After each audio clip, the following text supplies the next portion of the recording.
Lectura del segundo libro de los Macabeos, capítulo 5. Antíoco despoja el templo. Por esta época, Antíoco preparaba una segunda expedición a Egipto. Sucedió que durante cerca de 40 días aparecieron en toda la ciudad, corriendo por los aires jinetes vestidos de oro, tropas armadas y formadas en escuadrones, espadas desenvainadas, escuadrones de caballería en orden de batalla, ataques y cargas de una y otra parte, movimientos de escudos, muchas lanzas, flechas, lanzazos, resplandor de armaduras y corazas de toda clase. Todos suplicaban que aquellas apariciones anunciaran algo bueno. Al correrse el falso rumor de que Antíoco había muerto, Jasón, reuniendo unos 10,000 hombres, asaltó de improviso la ciudad. Se defendieron desde las murallas, pero una vez tomadas estas, toda la ciudad cayó en manos de Jasón, mientras que Menelao se refugió en la fortaleza. Jasón hizo una cruel matanza de sus conciudadanos, sin darse cuenta que las victorias contra los de su propia nación son la mayor derrota. Creía triunfar sobre enemigos cuando en realidad eran los de su pueblo, pero no pudo mantenerse en el poder y sin haber logrado otra cosa que su propia vergüenza, tuvo que huir de nuevo a la tierra de Amán. Por último, tuvo un final desastroso, acusado ante Aretas, rey de los árabes, huyendo de ciudad en ciudad, perseguido por todos, despreciado como renegado de los reyes y odiado como verdugo de la patria y de sus conciudadanos, fue desterrado a Egipto. Y él, que había desterrado de la patria a muchos, murió en el destierro, pues fue hasta la Lacedemonia, buscando allí protección por razón del parentesco que esa gente tiene con nuestro pueblo. Él, que había privado de sepultura a tantos, murió sin que nadie llorase por él. No recibió honras fúnebres ni tuvo un lugar en el sepulcro de sus padres. Persecución de Antíoco. Cuando esos sucesos llegaron a noticia del rey, pensó que toda Judea se había sublevado. Se puso furioso y saliendo de Egipto vino a tomar Jerusalén por las armas. Mandó a sus soldados que matasen sin compasión a cuantos se encontraran y degollaran también a todos los que refugiaran en sus casas. Perecieron jóvenes y viejos, fueron asesinados hombres, mujeres y niños, y pasaron por la espada tanto a niños de pecho como a muchachos. En solo 3 días hubo 80,000 víctimas, 40,000 perecieron en la matanza y otros tantos fueron vendidos como esclavos. No contento con esto, Antíoco se atrevió a entrar en el templo más santo de toda la tierra, guiado por Menelao, el traidor a las leyes y la patria. Con sus manos manchadas tomó los vasos sagrados y arrebató con sus manos profanos los objetos que otros reyes habían regalado para gloria y honor del templo. Pero al actuar Antíoco en forma tan insolente, no sabía que el Señor lo dejaba profanar su templo para castigar a los habitantes de la ciudad, porque sus pecados lo habían hecho enojarse. Pues si la ciudad no hubiera sido tan pecadora, Antíoco habría sido flagelado apenas entró, como lo fue Elidoro, enviado por Seleuco para robar el tesoro. También él se habría arrepentido de su auxilia, pero no había escogido Dios al pueblo para el templo, sino el templo para la nación.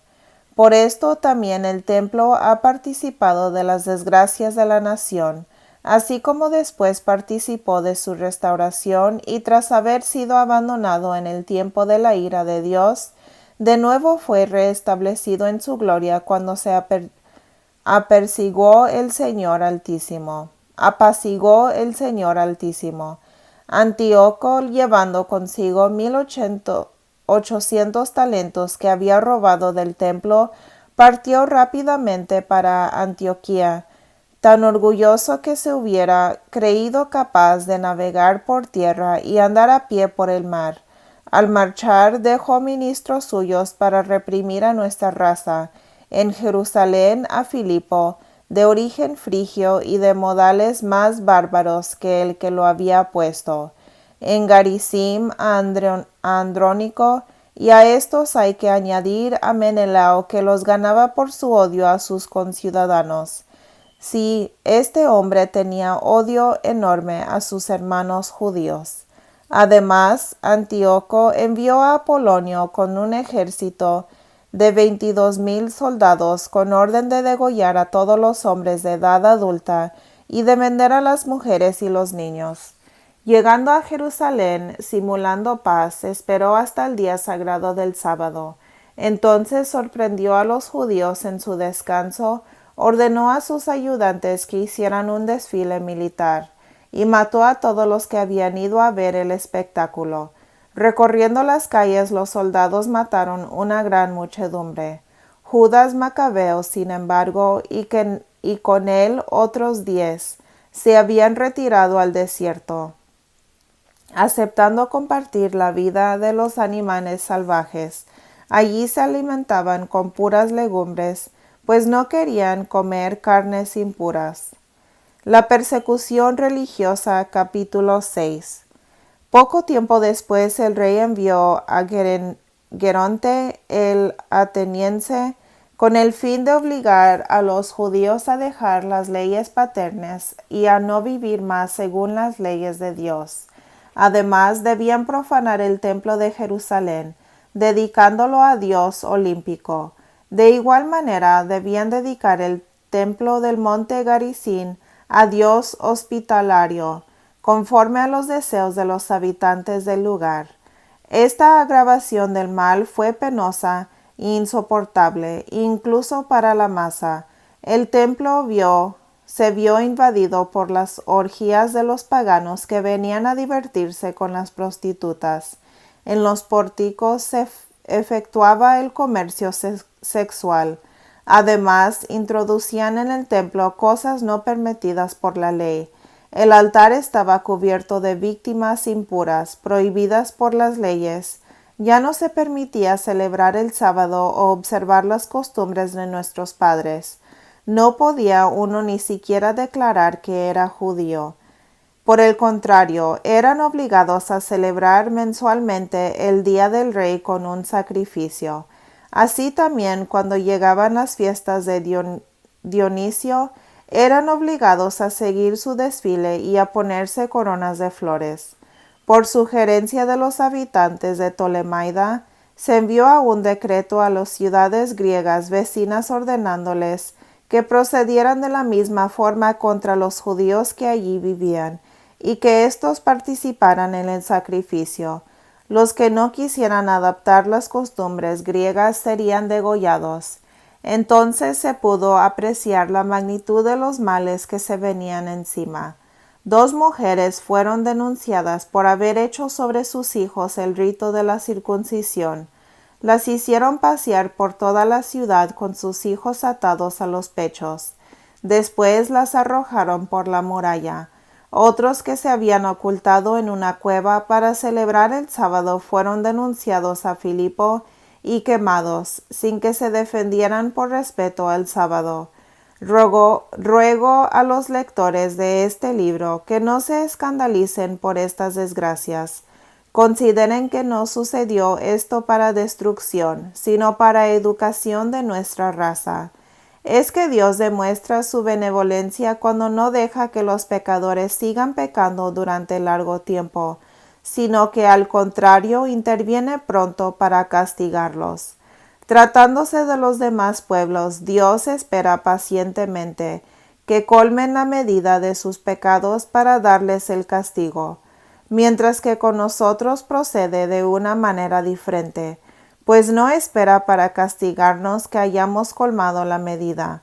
Por eso nunca aparta su misericordia de nosotros y no abandona a su pueblo, incluso cuando nos castiga mediante la adversidad. Sirva lo anterior como una manera de hacer resaltar estas verdades. Y ahora continuemos el relato. Martirio de Eleazar.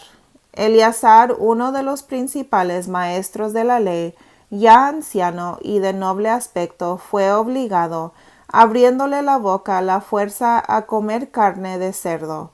Pero él prefirió una muerte honrosa a una vida infame. Fue voluntariamente al sacrificio y lo golpearon hasta que murió. Escupió el pedazo de carne con valentía, como lo deben hacer los que no desean hacer cosas prohibidas, aun a riesgo de perder la vida.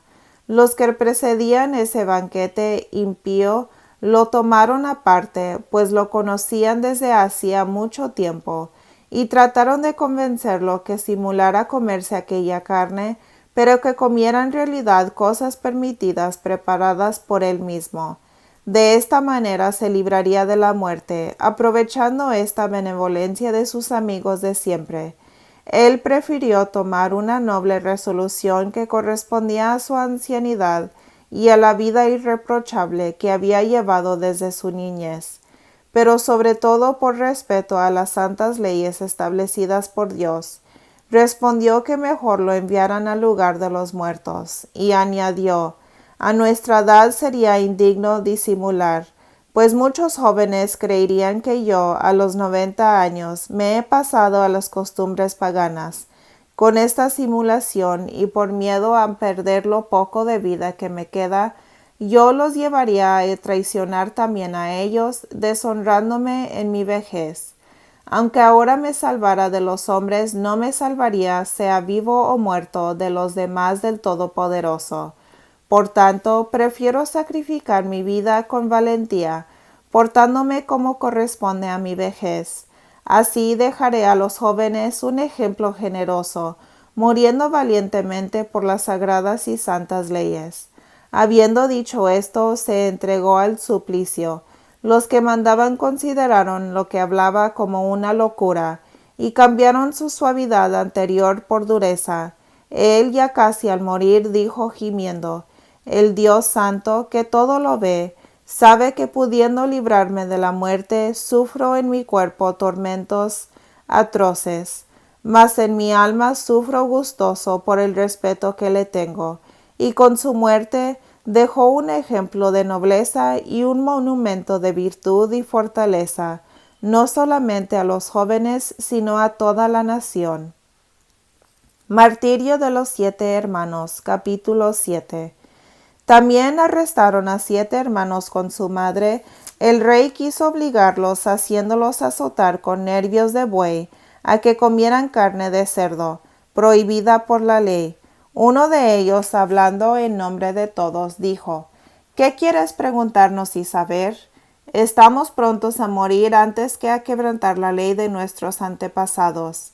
El rey se enfureció e hizo poner al fuego ollas y sartenes. Cuando estuvieron ardientes, ordenó que cortaran la lengua al que había hablado en nombre de todos. Le arrancaron la piel de la cabeza y le cortaron pies y manos a la vista de sus hermanos y de su madre. Cuando estuvo completamente mutilado, el rey ordenó que, estando todavía vivo, lo acercaran al fuego y lo echaran en un sartén. Mientras el vapor del sartén se esparcía a lo lejos, los otros se daban valor mutuamente y con la madre para morir con valentía, y decían: el Señor Dios todo lo ve, y en realidad tiene compasión de nosotros, tal como lo anunció Moisés en su cántico. En él dice claramente: el Señor tendrá piedad de sus servidores. Cuando el primero dejó de este modo la vida, trajeron al suplicio al segundo. Después de haberle arrancado la piel de la cabeza con los cabellos, le preguntaron: ¿qué prefieres comer, carne de cerdo o ser torturado en todo tu cuerpo? Él contestó en la lengua de sus padres: no comeré, por lo cual fue también sometido a la tortura. En el momento de entregar el último suspiro dijo: asesino, no quitas la presente vida, pero el Rey del mundo nos resucitará. nos dará una vida eterna a nosotros que morimos por sus leyes. Después de esto castigaron al tercero. Presentó la lengua tan pronto como se la mandaron y extendió sus manos con intrepidez. Tuvo además el valor de declarar: de Dios he recibido estos miembros, pero por amor a sus leyes los desprecio, y de Dios espero recobrarlos. El propio rey y su corte se conmovieron por el valor de ese joven que despreciaba sus sufrimientos. Una vez muerto éste, sometieron al cuarto a las mismas torturas. A punto de expirar, se expresó así: más vale morir a manos de los hombres y aguardar las promesas de Dios, que nos resucitará. Tú, en cambio, no tendrás parte en la resurrección para la vida. Trajeron enseguida al quinto y lo torturaron, pero él, fijando los ojos en el rey, le decía: aunque mortal, tienes la autoridad sobre los hombres y haces lo que quieres. Sin embargo, no pienses que nuestra raza está abandonada por Dios. Espera un poco y verás su gran poder, cuando te atormente a ti y tus descendientes. Después de éste trajeron al sexto, quien dijo a punto de morir: no te equivoques, en verdad es por causa de nosotros mismos que sufrimos todo esto, porque pecamos contra nuestro propio Dios. Por eso nos han pasado cosas asombrosas. Pero tú no te imagines que vas a quedar impune después de haber hecho la guerra a Dios. Por encima de todo, se debe admirar y recordar a la madre de ellos, que vio morir a sus 7 hijos en el espacio de un día. Los soportó, sin embargo, e incluso con alegría, por la esperanza que ponía en el Señor. Llena de nobles sentimientos, animaba a cada uno de ellos en el idioma de sus padres, y estimulando con ardor varonil sus reflexiones de mujer, les decía: no me explico cómo nacieron de mí. No fui yo la que les dio el aliento y la vida. No fui yo la que les ordenó los elementos de su cuerpo. Por eso el Creador del mundo, que formó al hombre en el comienzo y dispuso las propiedades de cada naturaleza, les devolverá en su misericordia el aliento y la vida, ya que ustedes los desprecian ahora por amor a sus leyes. Antíoco pensó que se burlaba de él y sospechó que eran palabras injuriosas. Mientras el menor seguía con vida, no solo trató de ganarlo con palabras, sino que con juramentos le prometía hacerlo rico y feliz, con tal de que abandonara las tradiciones de sus padres. Lo haría su amigo y le confiaría altos cargos. Pero como el joven no le hacía ningún caso, el rey mandó llamar a la madre y la invitó a que aconsejara a su hijo para salvar su vida. Después de pedírselo 2 veces el rey, ella aceptó convencer a su hijo. Se inclinó sobre él y, burlándose del cruel tirano, le dijo en su lengua patria: hijo mío, ten compasión de mí, que durante 9 meses te llevé en mi seno y te he amamantado durante 3 años. Te creí y te eduqué hasta el día de hoy. Te pedí, hijo mío, que mirando al cielo y a la tierra y a cuanto hay en ella, conozcas que en la nada hizo Dios todo esto, y también el género humano fue hecho así. No temas a ese verdugo, sino que, haciéndote digno de tus hermanos, recibe la muerte para que vuelva yo a encontrarte con tus hermanos en el tiempo de la misericordia. En cuanto ella terminó de hablar, el joven dijo: ¿qué esperan? No obedezco las órdenes del rey, sino los preceptos de la ley dada a nuestros padres por Moisés. Y tú, que has inventado tantos suplicios en contra de los hebreos, no escaparás de las manos de Dios. Sepas que nosotros padecemos por nuestros pecados. Es verdad que nuestro Señor que vive está por breve tiempo enojado para castigarnos y corregirnos, pero de nuevo se reconciliará con sus siervos. Y tú, el más criminal e impío de los hombres, no te pongas orgulloso ni te dejes arrastrar por tus vanas esperanzas. No levantes tu mano contra los hijos del cielo, porque todavía no has escapado del juicio de Dios, que todo lo puede y todo lo ve. Ahora mis hermanos han terminado de sufrir un breve tormento por una vida que no se agotará. Están ahora en la amistad de Dios. Tú, en cambio, sufrirás las penas merecidas por tu soberbia. Yo con mis hermanos entrego mi cuerpo y mi vida por las leyes de mis padres, invocando a Dios para que pronto se apiade de nuestra raza y tú con tormentos y azotes llegues a confesar que Él es el único Dios. Que en mí y en mis hermanos se detenga la cólera del Todopoderoso, que justamente descarga sobre toda nuestra raza. Muy enojado el rey se enfureció contra éste más que contra los otros, muy molesto por sus sarcásticas burlas. Así murió también éste sin mancha, plenamente confiado en Dios. Después de todos sus hijos murió también la madre. Todo lo dicho sea bastante para tener noticias de lo acontecido en torno a los sacrificios paganos y de los suplicios que superan toda imaginación. Guerrillas de Judas Macabeo capítulo 8. Entretanto Judas, por sobrenombre Macabeo, y los que estaban con él entraban secretamente en los pueblos, llamaban a sus parientes y reuniendo a los que habían permanecido fieles al judaísmo, llegaron a juntar 6,000 hombres. Rogaban al Señor que mirara por aquel pueblo que todos pisoteaban, que tuviera piedad del santuario profanado por hombres impíos, que se compadeciera de la ciudad destruida y a punto de ser arrasada, y que escuchara las voces de la sangre que clamaba hacia él, que no se olvidara de la injusta matanza de niños inocentes, y manifestara su indignación contra aquellos que habían insultado su nombre. El Señor cambió su aversión en misericordia. En cuanto el Macabeo organizó su tropa, se hizo irresistible a los paganos.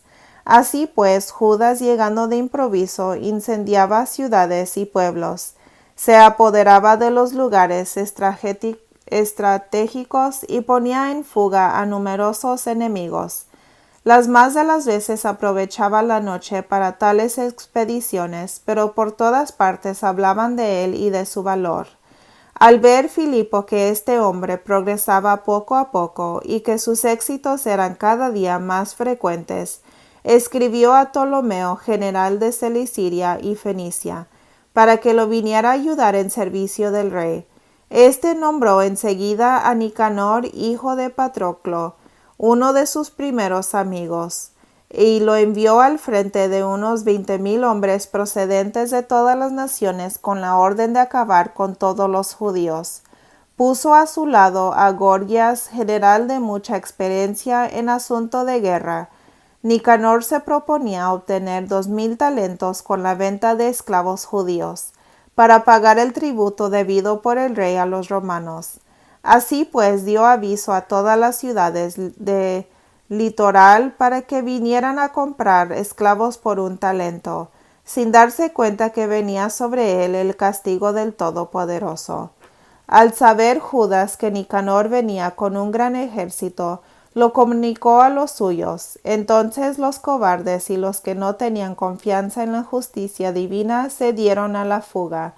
Otros, en cambio, vendiendo cuanto les quedaba, rogaban a Dios que los librara del impío Nicanor, que los había vendido antes de luchar. Si no los libraba por sus méritos, que lo hiciera para consideración a la alianza hecha con sus padres, y por ese nombre grande y venerable con el que se bendecía a su pueblo. El Macabeo, reuniendo y reorganizando sus tropas en número de 6,000 hombres, los exhortaba a no temer al enemigo y a combatir con valentía contra sus injustos agresores, sin tener en cuenta su superioridad numérica. Les recordó cómo esos habían profanado el lugar santo, exterminando a los habitantes de Jerusalén, y suprimido las instituciones antiguas. Ellos, les dijo, vienen confiados en sus armas y en su audacia, pero nosotros tenemos puesta nuestra confianza en Dios Todopoderoso, que puede exterminar con un solo gesto a todos los que nos invaden y aun al mundo entero. Les enumeró todas las oportunidades en que Dios en que Dios venido en ayuda de sus padres, especialmente cuando hizo perecer 185,000 hombres de Sennacherib, también les recordó lo que sucedió en Babilonia, en la batalla contra los Gálatas, pues ese día 8,000 judíos combatían al lado de 4,000 macedonios, y al encontrarse estos en apuros, sus aliados judíos exterminaron solo a 20,000 enemigos, con la ayuda que los vino del cielo, y se apoderaron de un gran botín. Los animó con estas palabras y les dispuso a morir por las leyes y por la patria. Entonces dividió el ejército en 4 cuerpos. Al frente de cada uno puso a sus hermanos Simón, José y Jonatán, con 1,500 hombres cada uno. Mandó leer el libro sagrado y dio como contraseña auxilio de Dios. Luego él mismo, al frente del primer batallón, cayó sobre Nicanor. Hiriendo y mutilando a muchos, el resto se dio a la fuga. Se apoderaron del dinero de los que habían venido a comprarlos y los persiguieron durante bastante tiempo. Pero ya se hacía tarde y se vieron obligados a volverse porque era la vigilia del sábado. Esta fue la razón por la cual dejaron de perseguir a sus enemigos. Recogidas las armas y los despojos del enemigo, celebraron el sábado en aquel día en que Dios empezaba a manifestarles su misericordia.